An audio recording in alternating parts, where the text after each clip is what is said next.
好，那今天我们有请到一个我在槟城的朋友，也是上海人，金女士，你好。你好，威廉。今天三八妇女节，代我向你太太问好。祝所有的女性这个快乐。金女士呢是在槟城啊，带着小孩读书。那她到马来西亚的时间跟我差不多，也快1年了嘛。嗯，是的，差不多。哎，但是你做了一件事情呢，是我没有做过的，就你去到新山。我想先要声明，因为我们不是大马人，来大马的时间也不长，一定没有大马人这么了解。但是呢，我们也不是没有来过马来西亚的中国人，所以你去新山考察到底是一个什么情况，就变得很有价值，是在马的中国人以一个新鲜的视角去看到新山的一个情况嘛。所以今天就想请你来跟我们介绍一下你所看到的新山。如果大家觉得哎呀哪些地方说的不对啊，或者你还想要进一步了解，那欢迎联系，也欢迎批评嘛。对，谢谢威廉。是这样子啊，的，就是嗯，我描述的一些东西的话，可能就是我的很主观的一些我的感呃，官啊，我的就是一些感受吧。其实新山的话，我们是在2018年的时候，其实就来过，去那边看过。因为那个当时是时候旅游吗？嗯是旅游加考嗯察，然后也是嗯看一些房产，因为那个时候碧桂园很火嘛，森林城市那个时候特别火，嗯嗯想当时是不是在马来西亚办个第二家园啊？那个是我们想考虑的，所以我们就来了。那一来新那是在二山的话，零一八年是吧？对，这回是在什么时候去的呢？这回的话，我们是今年年初，应该是1月份的时候，1月底吧。哦，也就事隔5年多，这对。个相隔这么久嘛，这次你去考察的内容是不是也是这些呢？对，主要还是这一些，因为现嗯在我们得到一些消息，大家应该都知道嘛，伊斯大甘州那边开始做经济特区嘛，对吧？还有的话就是新加坡，跟那个这边会通嘛。那当然的话，我们那天去的时候也很巧嘛，正好是那个新加坡的那个李光耀嘛，正好在那边签一个经济协议嘛，跟那个马来西亚的首相嘛，在做一个经应该是李济协议。显龙哈，李光耀已经啊，李显龙，去世了。李显龙，sorry 嗯 sorry。嗯然后他们再签一个经济协议嘛，然后嗯会这边还有海关啊，会通啊等等啊。那我们也想看看现在是一个什么情况。那我嗯们也没有去一些老城区，老城区的话基本上跟以前差不多，因嗯为马来西亚的发展是比较慢的。但是你去因为伊斯大甘那边就是靠近碧桂园，靠近 Forest City 那边大概5、6公里吧，现在将近10公里的地方，就很多地方在开发，就二桥那个地方。那么主要是一些房产，我看他们挖了很多地，包括现在新山的房价也开始回升了。我们想看的一些是联排的一些别墅，就是离二桥那边、海关那边大概开车是10到15分钟吧。那么那些别墅的话，原本可能疫情的时候是比较便宜的，60万、80万这样子的一个就是联排的。那现在的话，有一些到了100万、120万这样子马币哦。那么已那经慢慢的快要 开始 double 了，回暖。就是。对，而且有些新的小区刚刚造好的就已经售罄了，然后有一些还在建的，那么还没有放出来嘛。但是据说，是新加坡人买的比较多，然后周末在这边度过，然后周一在上班，挺多的这样子的一些朋友，包括他们来买房子的挺多的。你看到有很多新建的，然后他们的对。价格也跟之前五年前疫情前你来的时候也有很大幅的上涨，是所有的房产都有上涨吗？碧桂园的情况怎么样呢？碧桂园还跟5年前是一样的价格，它没有跌，然后也嗯几乎没有怎么涨。然后碧桂园的话，其实它的1期、2期是全部已经基本上全部卖掉了，它现在只有3期，大概还有60%-70%吧，我估计啊，就是还没有卖掉的。那为什么大家会觉得碧桂园像有人说是烂尾，有人说是鬼城？其实它没有嗯，烂尾，它全部已经造好了，哦，但是就是就它总共是3期对，它没有，OK，人，主要是没嗯有人去居住。那因嗯为它大部分的房产都是卖给中国人嘛，那因为疫情的这样子一个3年嘛，很多人都不愿意出来了，或者是说很多人小老板他们买了1套2套房，付了一个多少的20%、30%的首付以后，他们可能没有经济再继续供这个楼了，因为它碧桂园当时的话是可以贷款，你可以付1成的钱。那么你可以问，但他贷款的话是问谁贷，不是问银行贷，是问碧桂园贷。哦，是这样子的一个情况。那么很多人的话，他就不愿意那个再贷款，再付后面的贷款，再供了嘛，所以直接说我反正也不来，我就烂着吧。很多门口都贴了一张纸头，就这个房间没有交过，这个房子没有交过物业，可能后面贷款也没有了，那就直接就这样子了。但后续怎么处理的话，就不知道是不是碧桂园把他这个房子会收回来，因为贷款也在他们那边嘛。你不供了，那我房子收回来，也许会这样子。我只是猜测啊，个人的观点。嗯。那碧桂园是造完了，也有这个大部分都卖出去了。它其实按照你刚才的说法，第三期应该还是在销售的过程中。对，它其实嗯，一二期也有部分还在销售，因为有些人把房子已经退掉了，那他会再哦出售这样子。那它碧桂园的房子房价的话，比附近的房价会低。比如说附近，这哦，种都是1万块人民币一平的话，碧桂园会卖到2万吧，现在基本上2万块一平，我们算下来啊。那它碧桂园就是要贵一些嘛，是吧？对，要贵一倍。所以的话，很贵一倍。多人当地人为什么不买碧桂园呢？都是卖给中国人，因为中国人觉得还可以了，因为它真的造的很好，是个城市个 city 非常好，什么嗯嗯商嗯业啊，都很有的那个时候，商业学校全部配备嘛。然后都有，然后嗯，在里面的话有海滩，非常好的风景，对面就是新加坡，可以隔海相望嘛，对吧？非常好，很近。然我我后嗯，我想就很多人，是想象一下啊，就是碧桂园，你说它都造好，那它的城市整个建设应该是没有问题，它嗯的人居民很少，是这样吗？对。那它的配套呢？像你刚提到的那些商店啊、娱乐设施啊，各种配套维护和现状，它是完整的、完善的吗？先讲它的配套吧。其实它所嗯有的商业都有，还有一栋楼是嗯做办公的，楼下也是一个像一个 mall，什么都造好的。但现在就是因为没有人，因为那3年可能嗯大部分是中国过去的吧，他们想开的店大部分都撤离了，很多家具店，然后很多一些开的饭店里面都是空的，东西都还在里面。因为那几年他们也出不来，对吧？然后很多东西的话，他们也就不要了，然后也不付房租了，就放在里面空置在那边。然后那嗯边现在还开的就是免税店，嗯它里面有免税店嘛，卖烟的、卖酒的，然后很多人会去那边，当地人那边去买一些酒啊，然后买一些烟啊，然后出来这样子的，也挺方便的。还有就是还有一些大型的超市吧，可能也是国人开的一些中国的一些产品啊，然后在里面卖。那还有一些餐厅也是有的，但比较少不多。嗯现在里面的话，比较 tricky 的是什么？很多人就是房子，因为没办法过来住嘛，嗯，然后他们还会把这些房子租掉，然后租掉的话，一期、二期有一些租掉了，租给一些外劳或者是一些在新加坡工作的人啊，他们会来租。据说有一些房子会租的很便宜，什么800马币呀，就是50平的房子啊，或者1200马币呀这样子的来租。那现在的话，因为它整个的慢慢的回暖了以后啊，就是人来了，国人来了越来越多以后的话，慢慢的有回暖了，那么他们会尽量的把这个品质会保持的好一点吧，可能一些外劳啊等等啊，他们会不租给他们了。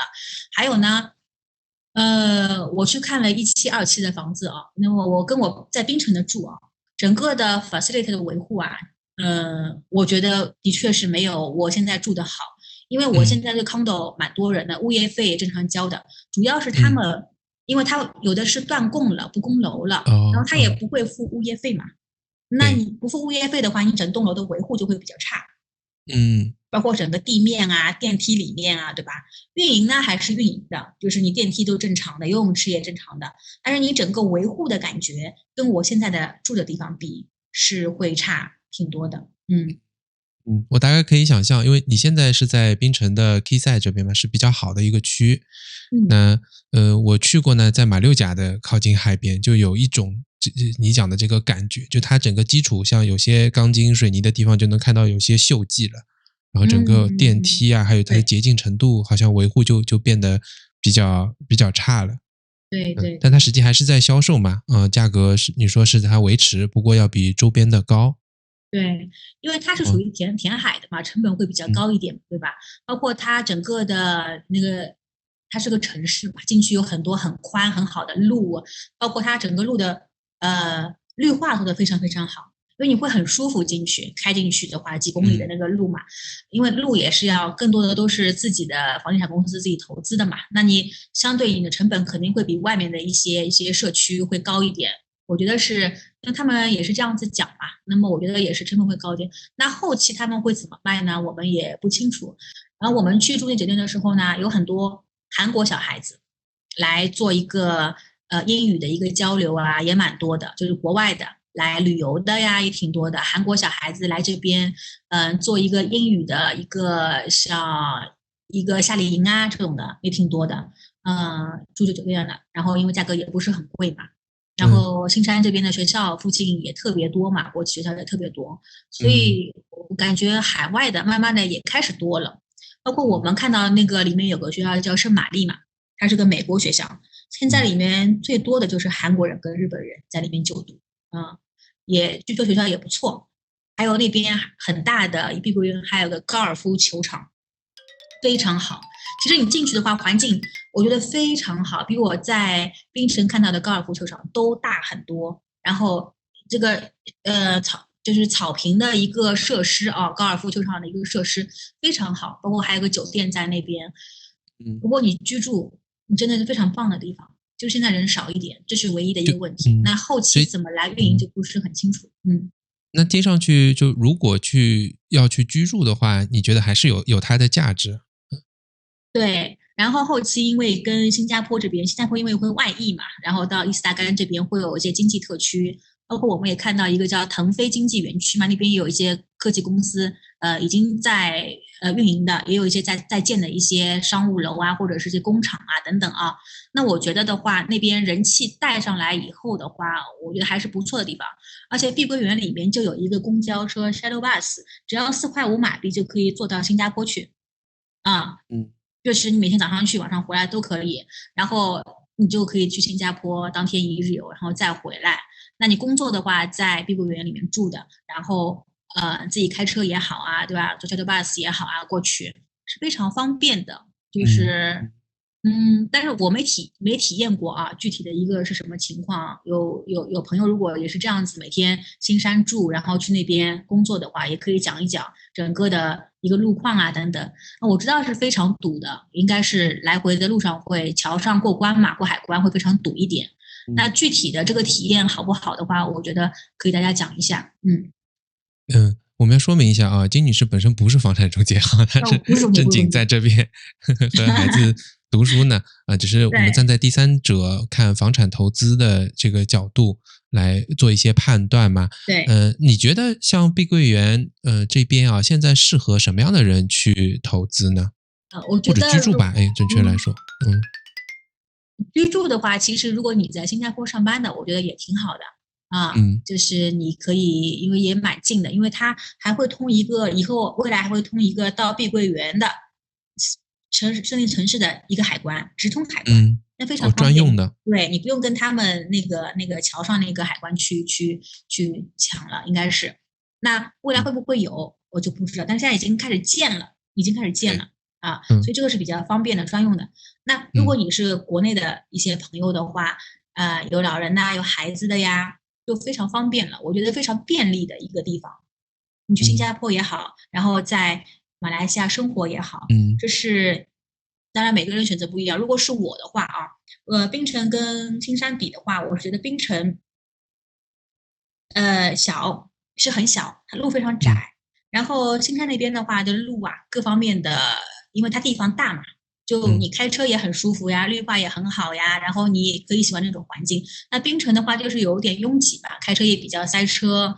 然后教育资源方面的话，我觉得我们小学在槟城这边读没有问题。小学因为你的学费也不是很贵，对吧？然后我们英国学校嘛，然后各方面的教育资源，其实你跟其他地方比的话，差不多。哪怕你跟吉隆坡比，这些小学的教育资源跟师资的话，基本上学的内容跟东西都差不多。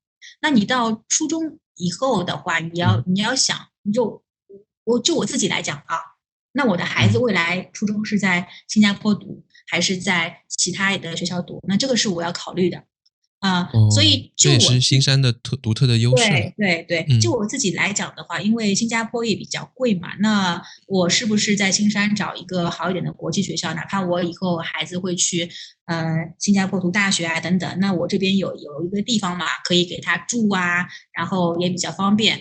那嗯，这个是我觉得是有道理。我未来的一个规划，就是再怎诶，么想。那我们就要讲一讲教育啊。就如果房产，我们刚刚有听到了你说比较适合，如果他在新加坡工作，不管是中国人啊、当地啊，或者是某一些新加坡人吧，也都适合他们居住。在教育上面，你刚刚有提到小学的这个教育又差不太嗯多，那未来小嗯孩子考虑初高中的国际教育和未来嗯。念大学，你怎么看新山这边的教育资源？它有一些什么样的独特优势呢？嗯，刚才我讲了，我们在看嗯，房产的地方，那边有一个国际的一个教育园区吧，大学园区、大学哦，城，是，他们那边有什么诺丁汉啊，然后还有一个挺多大学的，就是跟中外合办的一些学校嘛。我觉得这个的话也是在我们看房子的一个地方，然后离 Marlborough College 也比较近嘛，所以的话，这是我们未来想思考的地方。包括碧桂园的那个圣玛丽是个美国学校，那么也是我嗯们未来初中想考虑的地方。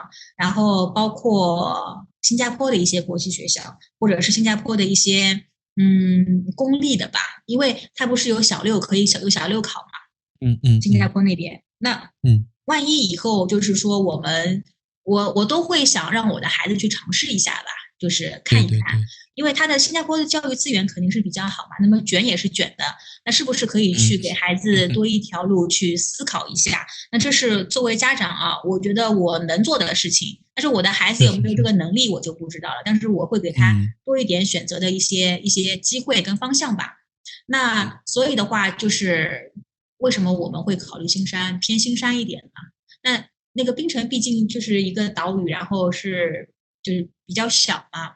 那它的除了几个小 plants 啊，一些学校的话，我没有看到就比较好的一些国际教育资源在这一边吧。嗯那未来我们的孩子可能不会在这边长期的这样子居住，或者是因为这边只有个 USM 嘛，那么一个大学，呃，所以我们是想给孩子更多的一些机会去外面再看看，再看看吧。因为我自己也可以去再看看，再看看，我是觉得这样子的，而不是明白。光我孩子一个人在这边读书，我就是一个陪读妈妈的一个角色，或者是我们家人在这边生活。我们不是说围绕着孩子一定围绕他公转嘛，对不对？我们自己要自嗯，转嘛，就是我们也要想想哼哼哼，我们的一些发展，我们那些机遇在哪里。那么我就会觉得青山可能离新加坡更近，会是一个更好的一个发展的方向，对未来我们整个家庭来讲。啊，这是一个很好的一个点，就是对大人和对孩子来说，他都面临马来西亚和新加坡两份的资源。而且你刚嗯。刚提到经济特区，提到大学城，那就说明青山还有一些新的增量的教育资源和产业的优势。嗯，对的。然后新加坡因为现在会有一些外溢的一些东西嘛，那么会放到新嗯山。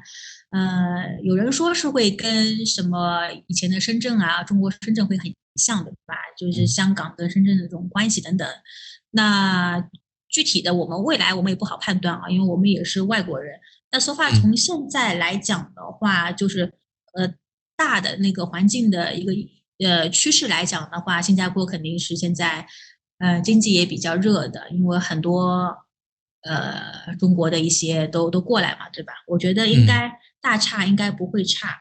那具体的怎么做？因为每个家庭的规划都不一样，那你要自嗯己看自己的一个机会的一个把握吧，然后看自己未来的一个家庭的一个方向。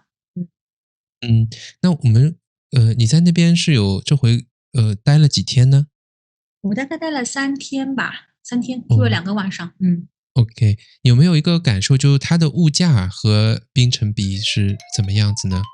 差不多吧，因为我们吃一些日差不多，料啊，嗯一些对，差不多差不多。因为我菜场啊什么嗯，我都没有去嘛，所以啊我们也不，OK，清楚。然后我们也没有在路边吃过那种，我们一般就是商场，然后嗯这样子逛的。所以菜场的话就超市，就用进口超市家呀这种的话，我觉得物价应该差不多的。但是，OK。新山更大一点嘛，那些超市，然后物产感觉更丰富一点，这样子。嗯那从生活的便利上来说，你会觉得有可能会更好一点，是这样吗？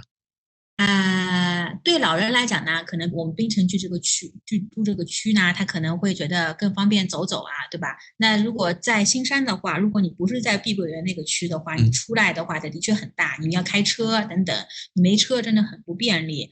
那么就是两方面吧，我是觉得，明白。我觉就在哪得我在哪里都是要挑一儿都很个适方便。合自己的、对，适合自己家庭需是是，求的那个地方对啊。对，而且你的生活质量是不能降低的。嗯嗯，OK，哎，这个挺有意思的，因为我之前也不了解新山哈，那通过你的介绍呢，多了解到它的这些独特的优势啊，还有它的教育，它的这个房产的资源。那我还想问一下，就如果从你的角度来看，假设你要去，假设你要搬去新山了，或者某一个外国人要去了，他还有些什么风险啊？是值得考虑的呢？或者他那些问题得要先自己问一下自己的。嗯。我觉得不是到新山的一些风险吧，我觉得对我们外国人来讲的话，就在马来西亚，因为拿 嗯 MMTH 也好等等啊，关于这个政治上的一些风险吧，你以后会不会还能不能延期啊？那么还有就是你嗯在那边买房产嘛，因为我们是想嗯要买一个房产的吧，嗯哪怕是那种地屋也好啊，然后哪怕在碧桂园里面买一套也好，那你这个房产的话，万一以后不能过来，你这房产怎么办？我不知道嗯啊，就是我是假设，我嗯嗯，总归是想最坏的打算吧，对吧？对，那还有未来的话，像我们这种留学呀、陪读啊等等，在这边读书的，那我们我就是不知道，我就怕这种政治因素吧，这是我比嗯较担心的一点。对，那第二点的话，风险，因为我没有看到过什么很大的风险，安全因素吗？很多人说青山不安全啦，或者是什么，我倒是住过一没有这个八年来感受哈。过，我没有什么嗯感受，就是大家过自己的日子呀，我们也不去那种乱七八糟的地方，对不对？就是你去嗯嗯商场啊，然后去一些什么公共的一些区域啊。我觉得大家都很 peaceful，就很和谐的一个地方啊，我没有感到过安全性的一个问题。嗯呃，那还有的话，未来的一个发展性的问题吧，就是你，嗯因为我们都还年纪不大嘛，那我在这个地方，你既然要长期居住，你想到的是你自己怎么来做你的一个事业吧？那工作肯定，我觉得我们应该在这边不会找一个公司去打工吧，对吧？然后我嗯们应该怎么来维续自己的一个经济吧？哪怕只是生活费而已，或者是怎么样，你怎么来 continue 让你的有一个维持这样子一个收入吧？那你怎么来做这个事情？我觉得就这个3点吧。我现在是想，我觉得你说的风险也好啊，或者是我未来有点焦虑或者想考虑的东西也好，嗯就是这3点。那小孩的教育我倒不是很担心，因为如果是要一直放去嘛，小孩总归会未来他有自己的路的，对吧？他可能去什么地方、什么地方等等，我们不知道，或者新加坡也好等等啊。嗯，就这个还是在研究之中吗？对，然后关于房产的话，我倒不是很担心，因为你这边投资了一个或者2个，你现在这么多年你可以住嘛，那未来很多人说，哎呀，这边的房价，国外房价不会涨啊，你不好脱手不会赚钱啊什么的。我们不嗯需要想赚钱来投资房产或者怎样，我们只想有一个比较好的环境嘛。那我父母年纪也大了，我觉得这边的天气，有些心血管啊等等的疾病啊，对他们来讲也是比较舒服的一个地方。那嗯。他们可以在这边住个10年、20年，哪怕以后回国，我觉得我也可以跟他们在一起嘛，我也慢慢尽孝了嘛，可能未来会一起回国，可能未来也在这边待着。就是你待了几天，有没有一些感受？就在新山的天气啊，它居住的这个气候环境，和在槟城怎么样？嗯槟城特别热，啊，槟城算是我不知道很热哈。为什么嗯槟城这个，因为我来了一年，还正好一年嘛。然后因为嗯7、8月是回上海，他们说7、8月是属于这边很舒服的。然后现嗯，在就 Chinese New Year 这段时间特别热的时候嘛，这是，将近1个多月没怎么下过雨，然后就前2天晚上有一点暴雨啊，感觉就舒服了一下，就特别热。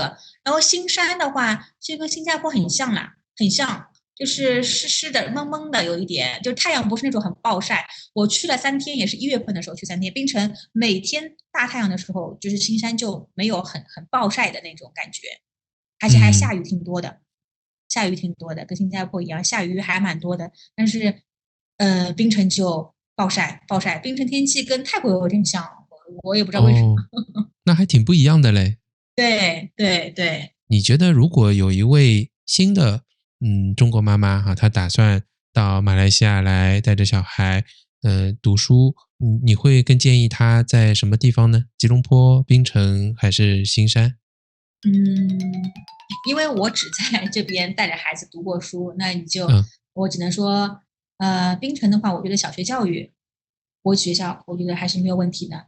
那你到了更高的一个学术阶段的话，你就要开始考虑了，因为我们这边有很多妈妈会带着孩子去吉隆坡呀，一些好的国际学校去读他的初中跟高中教育嘛，因为他们觉得升学率比较高，而且也比较好嘛，等等啊。那也有继续在这边读的，都有。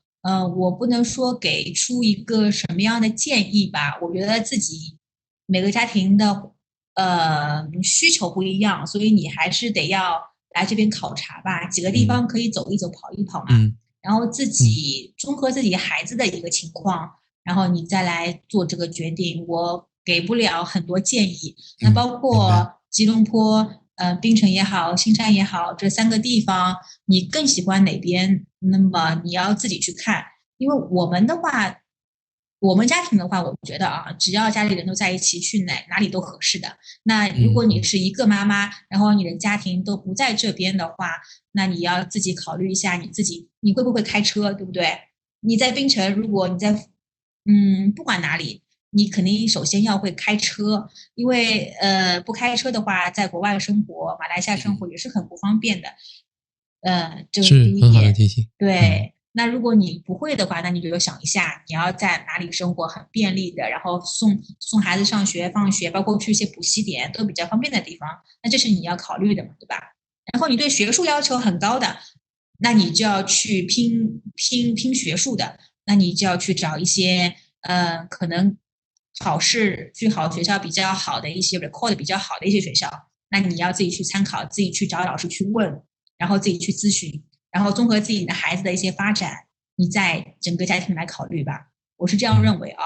那如果你是也比较喜欢去新加坡的，那你也可以去新山看看，对不对？那边也有很多好的国际学校，然后新加坡的一些孩子他们也会过来这边来新山这边读书的，也有的，就反向的也蛮多的。